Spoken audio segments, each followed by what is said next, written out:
Now looking at four deserters, four patriotic deserters from the United States Armed Forces. Throughout history, the name deserter has applied to cowards, traitors, and misfits. We are not concerned with the categories or the labels. We have reached the point where we must stand up for what we believe to be the truth. These four American sailors shocked the nation this week by announcing in this film seen on television that they had deserted their ship. There is some reason to believe that they are seeking political asylum in Cuba. Each of the sailors made it quite clear that he is refusing to fight for his country because he thinks his patriotic duty is not to fight. By a technological society is criminal. I can't understand how the United States, supposedly standing for world peace, could possibly release such a colossal, destructive force against a small, underdeveloped Asian country. Because of my actions and beliefs, I will be jailed if apprehended. By some, I'll be labeled anti-American or communist. Again, these are just emotive words, and none of them actually apply to me. I'm just an American standing up for what I think is right, and I'm not alone. I am a somewhat average American boy born into an average middle-class family. My parents were strict as far as love would allow, but very open-minded. I have a sister who is married and has a beautiful family, and a brother who is pursuing his education. I regret that I will never again be able to see my family because of what I believe in and stand up for, these things that are guaranteed me by the Bill of Rights and denied me by the military. I appeal to the youth of America, as a fellow young American, to stop the war machine. I was and still am aware that if I would have stayed in the military service, I would have been honorably discharged within 8 months, and that now I face a long prison sentence. This has little meaning in the light of further escalation into a larger scale world war. If we are to attain peace, we as individuals must all act now. Four sailors from a ship that is tonight on Yankee Station off Vietnam, launching planes against the North. Men in the armed forces arguing that patriotism requires them not to fight for their country. The Revolutionary War. In the folklore, a host of patriots springs up to nurture liberty.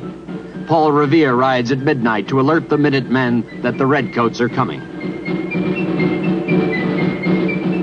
One of those patriots is the Virginian Patrick Henry, author of that eloquent cry for liberty.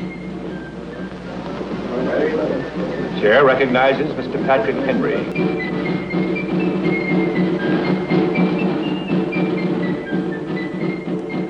The battle, sir, is not to the strong alone. It is to the vigilant, the active, and the brave. Besides, sir, we have no choice. If we were base enough to desire it, it is too late to retire from the contest. There is no retreat but in submission and slavery. Our chains are forged. War is inevitable. And let it come. I repeat, sir, let it come. It is in vain, sir, to extenuate the matter. Gentlemen may cry, peace, peace, but there is no peace. The war is actually begun. Is life so dear or peace so sweet as to be purchased at the price of chains and slavery? Forbid it, Almighty God! I know not what course others would take. But as for me, give me liberty, or give me death.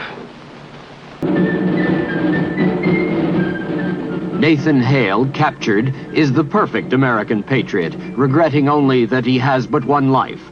And so Benedict Arnold in the folklore seems to be the only American who rejects the revolutionary consensus.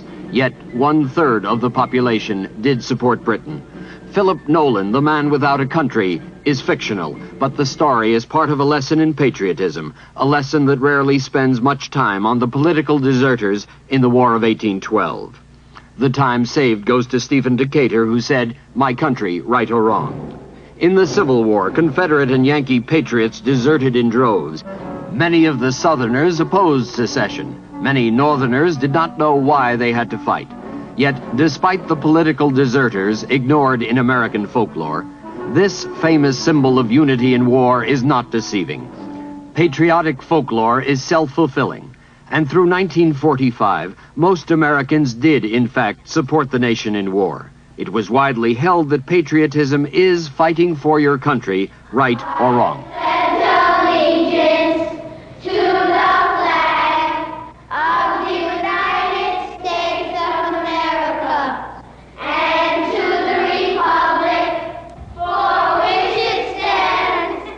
So Americans continue to pledge allegiance. But is it to the historical nation or to the folklore?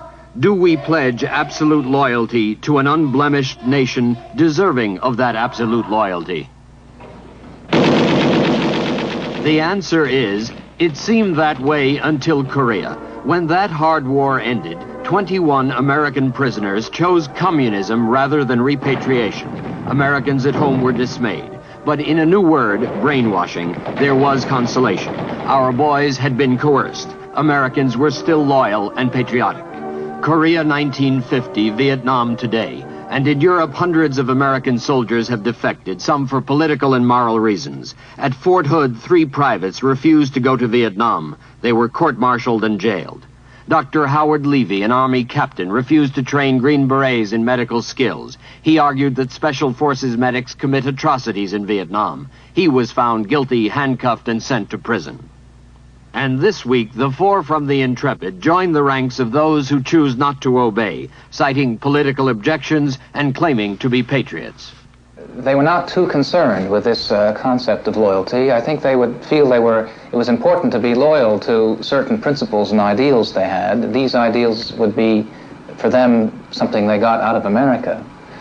So there's a kind of loyalty, perhaps, but not in the conventional sense, the way the word's so often used, particularly, say, in military organization.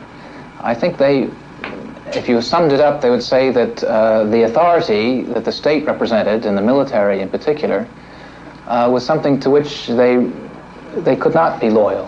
They had to take an act which they recognized as a violation of loyalty. What is going on in America? What happened to the ideals we used to believe in? Has the meaning of patriotism changed in 1967? PBL went to Professor John R. Silber, chairman of the philosophy department at the University of Texas, Austin. I'd like to ask what has happened to loyalty. What does it mean to be a loyal citizen of the United States or a loyal member of the armed forces? And can we be loyal citizens and desert or abandon or violate the laws of the land? Or can we be loyal citizens and desert our military posts? It's a sort of categorical imperative to be sincere these days. And by this, especially young people seem to be susceptible to it. We will accept any man's actions as valid if he really believes in what he's doing. You know, if he thinks that he's making the best effort he can, as these 3 sailors or one of us might do, then by George, let him do it. He's sincere. He's made the choice himself. Now, by this, we abrogate the necessity of judging this action. I mean, okay, these sailors wanted to do this, and they're sincere. That doesn't validate the action.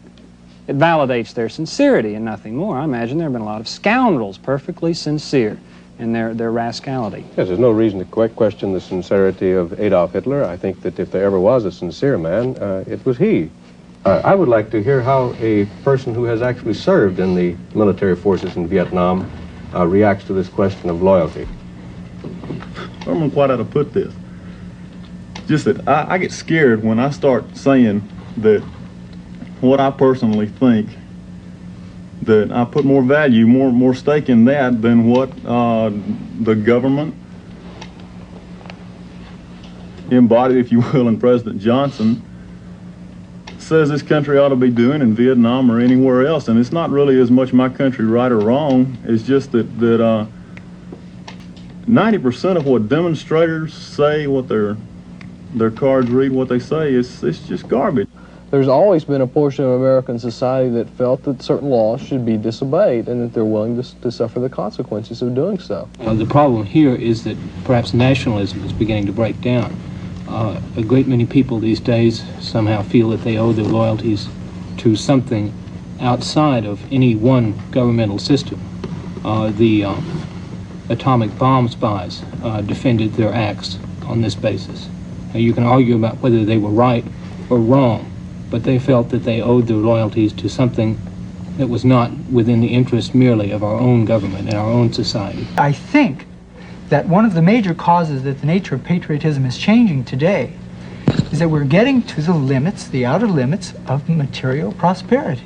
I mean, there's only so much luxury that a man can afford, you know. You just can eat so much, you can drive so many cars, And I think for a significant portion of our population, there's just not much more that they need, you see?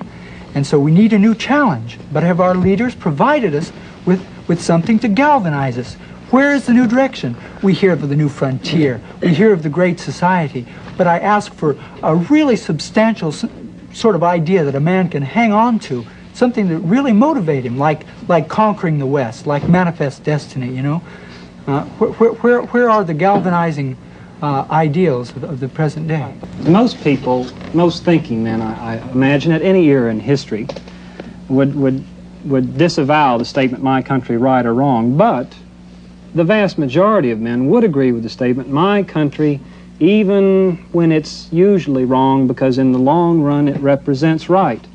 So the question for most people is how great a mistake or how great a moral error must his nation commit before he irrevocably renounces his ties to it. Now, I don't believe... This is something very much like the relation of a parent to the child, which is the analogy that Socrates proposed. At what point does the parent repudiate the child? I mean, every generation suffers under the illusion that it is somehow different from the past in its basic responses.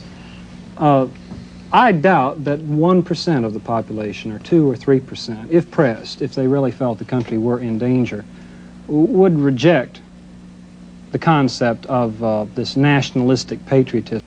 We would have to be stupid not to recognize that good men can take a variety of points of view on these issues. And then we have to decide in our own country where we as good men stand. The problem of how to be loyal, of course, is, or what loyalty means, is of course not a new question. It's the question that Socrates had to deal with. It's a question that Thoreau had to deal with. It's a question that almost every generation of Americans had to deal with.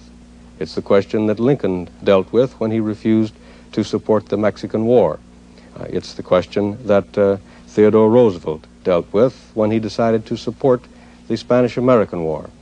But I suppose as long as social groups are made up of individuals and not merely of insects, this problem of mediating the individual to the group will always be with us, and it will mean that this question of loyalty is a pressing issue for every generation.